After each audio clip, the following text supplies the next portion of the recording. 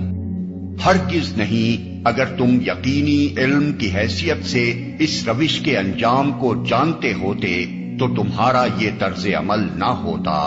تم دوزخ دیکھ کر رہو گے۔ پھر سن لو، تم بالکل یقین کے ساتھ اسے دیکھ لو گے، پھر ضرور اس روز تم سے ان نعمتوں کے بارے میں جواب طلبی کی جائے گی۔ اس فقرے میں پھر کا لفظ اس معنی میں نہیں ہے کہ دوزخ میں ڈالے جانے کے بعد جواب طلبی کی جائے گی، بلکہ اس کا مطلب یہ ہے کہ پھر یہ خبر بھی ہم تمہیں دیے دیتے ہیں کہ تم سے ان نعمتوں کے بارے میں سوال کیا جائے گا، اور ظاہر ہے کہ یہ سوال عدالت الہی میں حساب لینے کے وقت ہوگا۔ اس کی سب سے بڑی دلیل یہ ہے کہ متعدد احادیث میں رسول اللہ صلی اللہ علیہ وسلم سے یہ بات منقول ہے کہ اللہ تعالیٰ نے جو نعمتیں بندوں کو دی ہیں ان کے بارے میں جواب دہی مومن و کافر سبھی کو کرنی ہوگی۔ یہ الگ بات ہے کہ جن لوگوں نے کفران نعمت نہیں کیا اور شکر گزار بن کر رہے وہ اس محاسبے میں کامیاب رہیں گے، اور جن لوگوں نے اللہ کی نعمتوں کا حق ادا نہیں کیا اور اپنے قول یا عمل سے یا دونوں سے ان کی ناشکری کی وہ اس میں ناکام ہوں گے۔ حضرت جابر بن عبداللہ کی روایت ہے کہ رسول اللہ صلی اللہ علیہ وسلم ہمارے ہاں تشریف لائے اور ہم نے آپ کو تر و تازہ کھجوریں کھلائیں اور ٹھنڈا پانی پلایا۔ اس پر حضور نے فرمایا، یہ ان نعمتوں میں سے ہیں جن کے بارے میں تم سے سوال کیا جائے گا۔ بحوالہ مسند احمد، نسائی، ابن جریر، ابن المنذر، ابن مردویہ، عبد بن حمید، بیہقی فی الشعب۔ حضرت ابو ہریرہ کی روایت ہے کہ رسول اللہ صلی اللہ علیہ وسلم نے حضرت ابو بکر اور حضرت عمر سے کہا، چلو ابو الحسم بن التیحان انصاری کے ہاں چلیں۔ چنانچہ ان کو لے کر آپ ابن التیحان کے نخلستان میں تشریف لے گئے۔ انہوں نے لا کر کھجوروں کا ایک خوشہ رکھ دیا۔ حضور نے فرمایا، تم خود کیوں نہ کھجوریں توڑ لائے؟ انہوں نے عرض کیا، میں چاہتا تھا کہ آپ حضرات خود چھانٹ چھانٹ کر کھجوریں تناول فرمائیں۔ چنانچہ انہوں نے کھجوریں کھائیں اور ٹھنڈا پانی پیا۔ فارغ ہونے کے بعد حضور نے فرمایا، اس ذات کی قسم جس کے ہاتھ میں میری جان ہے، یہ ان نعمتوں میں سے ہے جن کے بارے میں تمہیں قیامت کے روز جواب دہی کرنی ہوگی۔ یہ ٹھنڈا سایہ، یہ ٹھنڈی کھجوریں، یہ ٹھنڈا پانی۔ ان احادیث سے یہ بات واضح ہو جاتی ہے کہ سوال صرف کفار ہی سے نہیں، مومنین صالحین سے بھی ہوگا۔ تو خاص طور پر جن لوگوں کے اندر کہ یہ دنیا کی محبت زیادہ شدید ہوتی ہے تو اس کا ایک اثر بتا رہے ہیں کہ یہ واقعتاً اللہ نے فطرت انسانی میں رکھی ہے، اس لیے کہ یہ دنیا جو ہے اسے اللہ نے چلانا ہے، اس کی رونقیں رکھنی ہے جب تک اس کی مرضی ہے، قیامت تک تو اسے آباد رکھنا ہے۔ اولاد پیدا ہوگی تو دنیا قائم رہے گی، نسل چلے گی، مرد اور عورت کی ایک دوسرے کے ساتھ کشش ہوگی تو اولاد پیدا ہوگی، اور یہ تمام چیزیں جو ہیں، دولت کی کوئی طلب ہوگی تو آدمی محنت کرے گا، مشقت کرے گا، کمائے گا۔ تو اس لیے یہ چیزیں فطرت انسانی میں ہیں، یہ بیسک اینیمل انسٹنکٹس ہیں۔ بس ضرورت اس بات کی ہوتی ہے کہ ان انسٹنکٹس کو دبا کر رکھا جائے، اللہ کی محبت، اللہ کی شریعت کو اس سے بالا تر رکھا جائے، بس یہ نہیں ہے کہ ان کو ختم کر دیا جائے۔ سیلف اینیہیلیشن اسلام میں نہیں ہے، یہ رہبانیت ہے کہ اپنے نفس کو کچل دو، ختم کر دو، نہیں۔ سیلف کنٹرول، اپنے آپ کو کنٹرول میں رکھو۔ یہ منہ زور گھوڑا ہے نفس انسانی کا، لیکن جتنا طاقتور گھوڑا ہوگا اتنا ہی آپ کے لیے تیز دوڑنا جو ہے وہ آسان ہوگا، لیکن جتنا منہ زور اور طاقتور گھوڑا ہے اتنا ہی اسے قابو میں رکھنے کی ضرورت بھی ہے،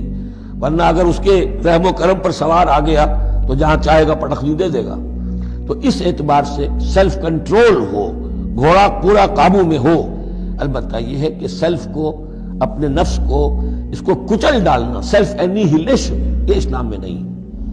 زین للناس حب الشہوات من النساء، مزین کر دی گئی ہے لوگوں کے لیے ایک تو محبت جو ہے شہوت کی محبت خواتین کے بارے میں۔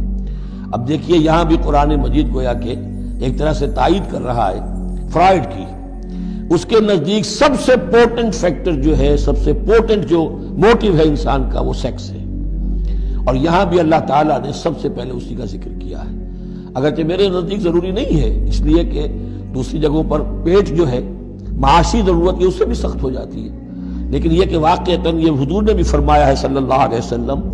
ما ترکت بعدی فتنۃ اضر علی الرجال من النساء، میرے بعد اب مردوں کے لیے عورتوں کے فتنے سے بڑا فتنہ اور کوئی نہیں ہے۔ ان کی محبت جو ہے وہ انسان کو کہاں سے کہاں لے جاتی ہے۔ بلعام بن باورا یہود کے اندر ایک بہت بڑا عالم اور فاضل شخص تھا، ایک عورت کے چکر میں آ کر اور وہ شیطان کا پیرو بن گیا، وہ قصہ آئے گا سورہ اعراف کے اندر۔ تو واقعہ یہ ہے، لیکن ایک فطرت کے اندر ہے تو صحیح، محبت تو ہے۔ زین للناس حب الشہوات من النساء والبنین، اور بیٹے انسان کو بہت پسند ہے، بیٹے ہوں، اس کا نام چلتا رہے، بڑھاپے کا سہارا بنے۔ والقناطیر المقنطرۃ من الذهب والفضہ، اور یہ کہ خزانے ہوں جمع کیے ہوئے سونے کے اور چاندی کے، والخیل المسومۃ، اور گھوڑے ہوں بڑے نسل والے گھوڑے جو ہیں جن پر کے نشان لگے ہوئے ہوتے ہیں، پیڈگری ہوتی ہے ان کی، والانعام، اور مویشی ہوں، مال جو ہے پنجاب میں اور سرائکی کے علاقے میں مال کہتے ہی جانوروں کو ہے، ان حیوانات کو ہے مال مویشی، والانعام والحرث، اور کھیتی۔ ذالک متاع الحیات الدنیا، بس جو نقطہ اعتدال ہے وہ یہ ہے کہ جان لو یہ ساری چیزیں اس دنیا کی زندگی کا ساز و سامان ہے، اس زندگی کے لیے ضروریات کی حد تک ان سے فائدہ اٹھانا، اس میں کوئی بری بات نہیں، لیکن واللہ عندہ حسن المآب، لیکن اللہ کے پاس ہے اچھا لوٹنا۔ وہ جو ہے جو اللہ کے پاس ہے اس کے مقابلے میں یہ کچھ بھی نہیں۔ اگر یہ ایمان بالآخرہ ہے تو پھر تو انسان ان تمام چیزوں کو، اپنے تمام جذبات و میلانات کو ایک حد کے اندر رکھے گا، اس سے آگے نہیں آنے دے گا۔ لیکن اگر ان میں سے کوئی ایک شے بھی اتنی زوردار ہو گئی اس کی محبت کہ آپ کے دل کے اوپر اس کا قبضہ ہو گیا تو بس آپ گئے، اب وہی ند ہے، وہی اب آپ کا معبود ہے، چاہے وہ دولت ہو، چاہے وہ کوئی اور شے ہو، وہ اب آپ کا معبود بن جائے گی۔ کل نفس ذائقۃ الموت، ہر ذی نفس کو موت کا مزہ چکھنا ہے، ایک دن تو موت آ جائے گی۔ وَإِنَّمَا تُوَفَّوْنَ أُجُورَكُمْ يَوْمَ الْقِيَامَةِ، اور دوسری بات، تمہیں لازماً تمہارے اجر پورے دے دیے جائیں گے۔ انما توفون اجورکم یوم القیامہ، قیامت کے دن۔ فمن زحزح عن النار، تو جو کوئی بچا لیا گیا جہنم سے، آگ سے، وادخل الجنہ، اور داخل کر دیا گیا جنت میں، فقد فاز، وہ کامیاب ہو گیا۔ اللہم ربنا اجعلنا منہم، اللہم ربنا اجعلنا منہم۔ یہ دنیا کی زندگی تو ایک کھیل اور تماشا ہے، اگر تم ایمان رکھو اور تقوی کی روش پر چلتے رہو تو اللہ تمہارے اجر تم کو دے گا اور وہ تمہارے مال تم سے نہ مانگے گا۔ جو کچھ اللہ نے تمہیں دولت دی ہے تو اس سے دارالآخرہ حاصل کرنے کی کوشش کرو، اللہ کے لیے خرچ کرو تاکہ آخرت میں تمہیں اس کا اجر و ثواب ملے، تو تم گویا کہ آخرت کو خریدو گے اپنی اس دولت کے عوض۔ ان اللہ اشتری من المؤمنین انفسهم واموالهم بان لهم الجنہ۔ نمبر 3، ولا تنس نصیبک من الدنیا، معلوم ہوتا کہ بخیل بھی بہت تھا کہ وہ اپنے اوپر بھی کچھ خرچ نہیں کرتا تھا، جمع کرنے ہی کے اس کو فکر دامنگیر رہتی تھی۔ اور مت بھولو خود اپنا حصہ بھی دنیا میں سے، جیسے کہ ہم نے سورہ اعراف میں پڑھا تھا کہ قل من حرم زینۃ اللہ التی اخرج لعبادہ والطیبات من الرزق، اگر اللہ نے کسی کو کچھ دیا ہے تو پھر وہ اچھا کھائے، اچھا پہنے، اس میں کس نے حرام کیا ہے؟ وہ رہبانیت کا انداز تو نہیں ہے۔ اور یہ بھی ہم پڑھ چکے ہیں سورہ الفرقان میں کہ وہ اللہ کے جو نیک بندے ہیں عباد الرحمن، ان کے اوصاف میں سے ہے والذین اذا انفقوا لم یسرفوا ولم یقتروا، وہ لوگ کہ جو خرچ کرتے ہیں تو نہ تو اسراف کرتے ہیں لیکن اس کے ساتھ ہی بخل سے بھی کام نہیں لیتے۔ تو یہ بخیلی مت کرو، اور اس جو دولت تمہیں اللہ نے دی ہے اس سے کم اپنی ذات پر بھی خرچ کرو، اچھا کھاؤ، اچھا پہنو۔ چوتھی چیز، وَأَحْسِن كَمَا أَحْسَنَ اللَّهُ إِلَيْكَ، اور لوگوں پر احسان کرو، لوگوں کے ساتھ بھلائی کرو جیسے اللہ نے تمہارے ساتھ بھلائی کی ہے۔ اللہ نے تمہیں دولت دی ہے تو جو بھی تمہاری قوم کے یا اور دوسرے لوگ بھی ہوں، اس میں تو کوئی علیحدہ تخصیص نہیں ہے، غریبوں کا، محتاجوں کا، مسکینوں کا، ان کا جو حق ہے وفی اموالہم حق معلوم للسائل والمحروم، تو اس میں سے یہ ہے کہ تم نے، اللہ نے تم پر احسان کیا ہے، یہ دولت دی ہے تو تم لوگوں کے ساتھ احسان کرو۔